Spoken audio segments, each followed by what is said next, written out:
Hello and welcome to PRSay. This is the official podcast of the Houston chapter of the Public Relations Society of America.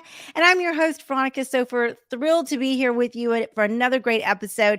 What I love about this podcast is the Houston chapter members get an opportunity to know each other a little bit better, find out more about how we all got into this amazing field of public relations so that when we do see each other in person, we're connecting and we've got something in common. So love this podcast. Make sure you hit subscribe. We don't want you to miss any episodes of PRSay. And if you're watching on Facebook or on YouTube, drop us some comments and my guest and I will circle back to make sure that we are staying connected. So we'll go ahead and get this episode started. I've got an amazing guest today joining us. We have Ty Hughs joining us. Hello, hello. Hi, Veronica. Thank you for having me. So excited that you're on the show. I can't wait to learn more about you. We haven't met in person before, so this is literally a first time meet. Yes, exactly. No, I'm really thrilled when you reached out. I was super excited and I told everyone I know. So hopefully it comes out good. Great. Good. Well, Ty, tell us a little bit about yourself, what you do in PR, kind of how you got here. We all have different ways in which we got here, but I'd love to hear your story. Absolutely. So I started at U of H, go Cougs. So Cougar for life. And I studied media production there. And right out of school, I, didn't really know exactly how I was going to break into that field, and I was struggling a little bit, but I had been working at a restaurant, which you all may know, which is Benji's, which is a Houston favorite, which they also own local foods and now Lee's Den. This is a little ad, I guess, for them right now. Yeah, good. And I was a server there for many years throughout college. And, there was a couple there that was really wonderful. They were regulars of mine and they had really been super supportive when I was in school and always asked me questions. We knew so much about each other.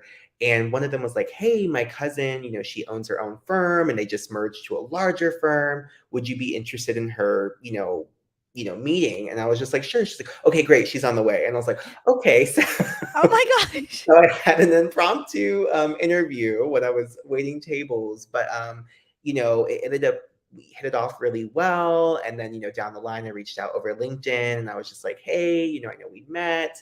Are you hiring? Are you looking? And at the time I was working part-time as an intern and was also doing some food specific social media management for restaurants like Cultivare, Liberty Kitchen, Ramen Tatsuya through Carla Gomez and Sarah Bray, who were amazing mentors. Shout out to them. They're also women-owned firms in Houston. And so, was talking with this new prospective boss and, we really hit it off and she was like, just come in for an interview. And it went really well. I, was at 1035 for 3 years, really, really enjoyed it. And their area of expertise is everything multicultural. And I've learned with a lot of brands, multicultural is a very broad thing. It's right. Not just, I think people mostly think just ethnicity, but I think for a lot of brands, they need to know how to speak to Gen Z, how to speak to women, how to speak to the, LGBTQ plus community. So that's kind of all encapsulated in multicultural. And I was really able to shine there and,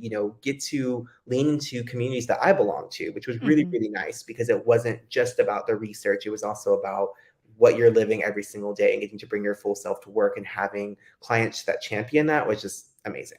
Oh, I love that. That makes my heart sing. And so what did you do while you were there? Was it just strictly digital media or were you really getting a chance to maybe step into some other parts of the work? So I did kind of expand, yes, more from social and still, I still play with that a little bit here and there, but mostly just, really strong media relationships, and if I can give any tips to any people who are starting out, I think a big part of the communications field really is relationships. It's relationships with your peers, people at other firms, people at your own firm, influencers, because that's your intellectual property at the end of the day. Like that's right. Connections that you make. And it does pay a lot to remember people's birthdays and to remember, when someone gets a promotion on LinkedIn or something like that, to make sure that you're not just engaging with people. So it's super transactional, like, hey, I need a placement here, to cut through all that noise because journalists are getting emails all day, every day. Just, once they see a familiar name or see your phone number, that really just, once you can break through, it's so much easier and you can manage expectations better with your clients. You can let them know, hey, I gave them a ring and they're down, or no, they're going to pass this time, but at least you can get those quick answers versus pitching and follow up and pitching and follow, like, just over and over again. No, that's really great advice.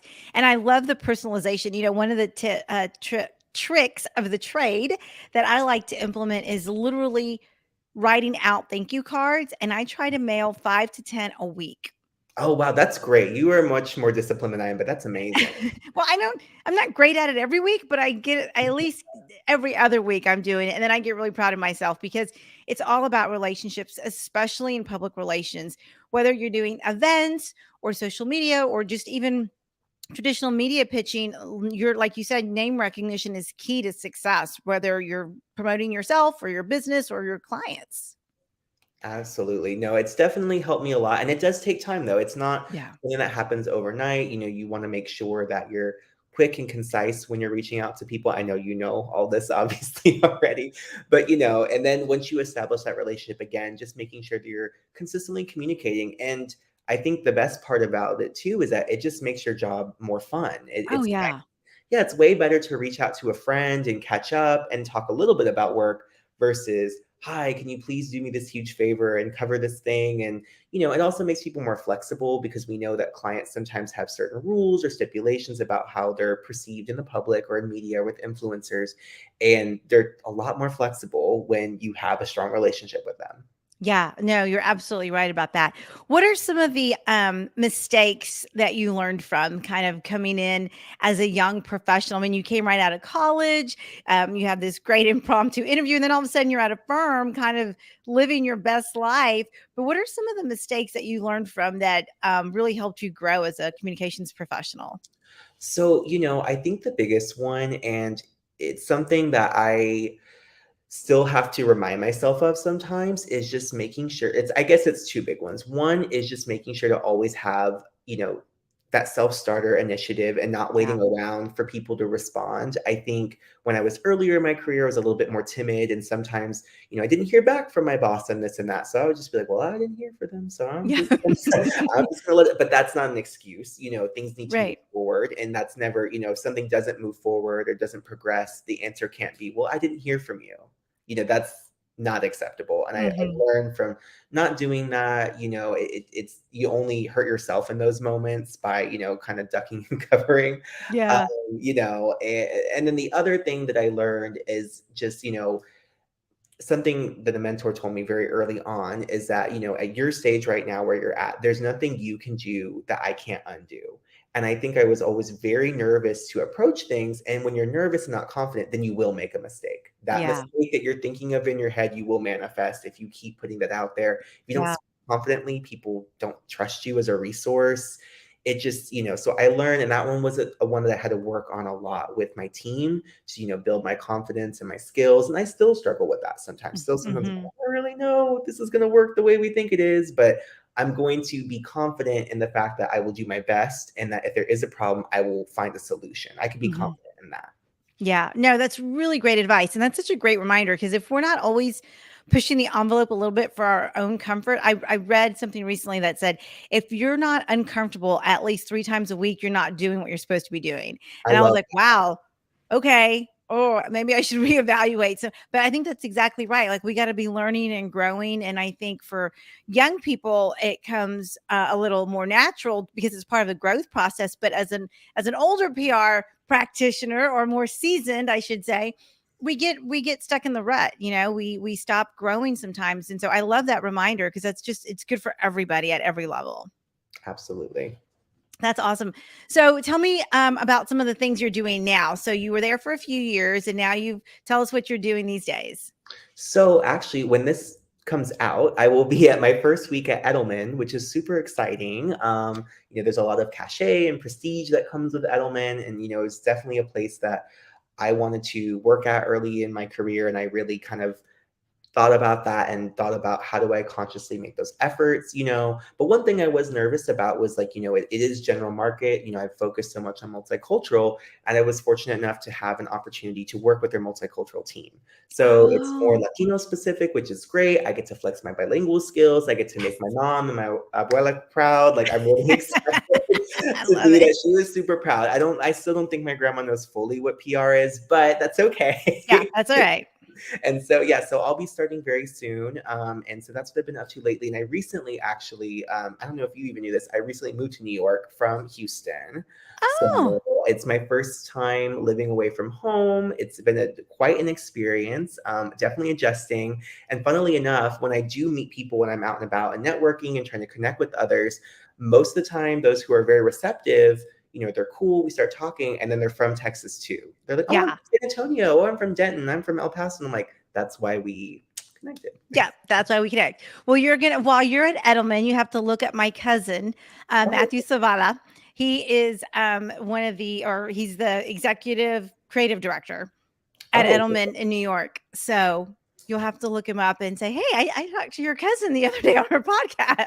perfect. No, thank you for the connect. Networking is key. It's So yeah, key. That's right. And that's what PRSA is all about. Connecting is key. I love that you said that too about meeting people from Texas, because oftentimes people want to find an easy way in, but being mhm. able to say, "Oh, I'm from Texas," it's such a large state that you end up knowing so many people. You go to a networking event and you can instantly talk to like 10 people, and it's so much easier. Yes, I've noticed that I never thought I had an accent, but it is so strong here. I don't know why.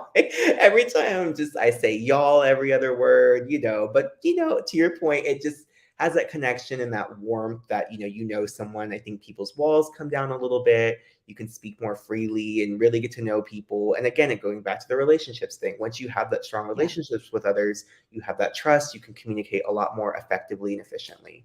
Yeah, no, that's absolutely true. Well, I'm so excited for you, Ty. I think you are up to amazing things, and I can't wait to see what you do in your career. You'll have to keep us all posted. How can people stay connected to you?